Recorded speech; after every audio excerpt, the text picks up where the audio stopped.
ನಾರದರು ಕೇವಲ ವಲಸಿಗ ಅಲ್ಲ. ಅವರ ವಲಸೆ ಏನಿದ್ದರೂ ಲೋಕದ ಉಳಿವಿಗಾಗಿ, ಧರ್ಮದ ಉಳಿವಿಗಾಗಿ.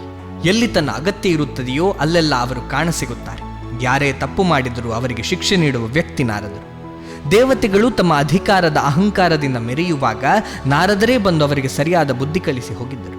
ಹಾಗೆಯೇ ದೇವತೆಗಳಿಗೆ ಕಷ್ಟ ಬಂದಾಗಲೂ ಅವರೇ ತಮ್ಮ ಚಾತುರ್ಯದಿಂದ ಅವರ ಕಷ್ಟವನ್ನು ನಿವಾರಣೆಯೂ ಮಾಡಿದ್ದರು.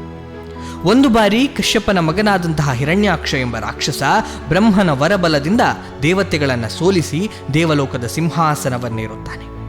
ದೇವೇಂದ್ರನು ದಿಕ್ಕಾಪಾಲಾಗಿ ಓಡಿ ಹೋದಾಗ ನಾರದರು ಹಿರಣ್ಯಾಕ್ಷನ ಬಳಿಗೆ ಬರುತ್ತಾರೆ. ರಾಕ್ಷಸರ ಜೊತೆಗೂ ಒಳ್ಳೆಯ ಸಂಬಂಧವನ್ನೇ ಇಟ್ಟುಕೊಂಡಿದ್ದ ನಾರದರು ಹಿರಣ್ಯಾಕ್ಷನನ್ನು ಹೊಗಳಿ ಅಟ್ಟಕ್ಕೇರಿಸುತ್ತಾರೆ. ಅಯ್ಯೋ ಮಗನೇ, ಈಗ ಎಲ್ಲವನ್ನ ಸಂಪಾದಿಸಿಕೊಂಡಿದ್ದಿ. ನಿನ್ನಂತಹ ಯೋಗ್ಯನಾದ ಒಬ್ಬ ವೀರ ಸರಿಸಮಾನರೊಂದಿಗೆ ಹೋರಾಟ ಮಾಡಬೇಕು. ನಿನಗೆ ಸರಿಯಾದ ವಿರೋಧಿ ಎಂದರೆ ಶ್ರೀಹರಿ ಮಾತ್ರ. ಅವನನ್ನು ಸೋಲಿಸಿದರೆ ಮಾತ್ರ ನಿನ್ನ ನಿಜವಾದ ಯೋಗ್ಯತೆ ಜಗತ್ತಿಗೆ ತಿಳಿಯುವುದು ಎಂದು ಹೇಳುತ್ತಾರೆ. ಆಗ ಅದರಿಂದ ಸಂತೋಷನಾದ ಹಿರಣ್ಯಾಕ್ಷ ಅವನನ್ನು ಹೇಗೆ ಕೆರಳಿಸುವುದು ಎಂದು ನಾರದರನ್ನು ಪ್ರಶ್ನೆ ಮಾಡುತ್ತಾನೆ. ಆಗ ನಾರದರು ಅವನ ಮಡದಿಯನ್ನ ಪೀಡಿಸಿದರೆ ಅವನನ್ನು ಕ್ರೋಧಗೊಳಿಸಬಹುದು, ಭೂದೇವಿ ಅವನ ಮಡದಿ ಅಂತ ಹೇಳುತ್ತಾರೆ. ಇದು ನಾರದರು ಹಿರಣ್ಯಾಕ್ಷನನ್ನು ನಾಶ ಮಾಡಲು ಹೂಡಿದ ತಂತ್ರ. ಹಿರಣ್ಯಾಕ್ಷನು ನಾರದರು ಹೇಳಿದ ಹಾಗೆಯೇ ಭೂದೇವಿಯನ್ನು ಪೀಡಿಸುತ್ತಾನೆ. ಇದರಿಂದ ಕ್ರೋಧಗೊಂಡ ನಾರಾಯಣ ವರಹಾವತಾರವನ್ನು ತಾಳಿ ಹಿರಣ್ಯಾಕ್ಷನನ್ನು ಸಂಹಾರ ಮಾಡುತ್ತಾನೆ.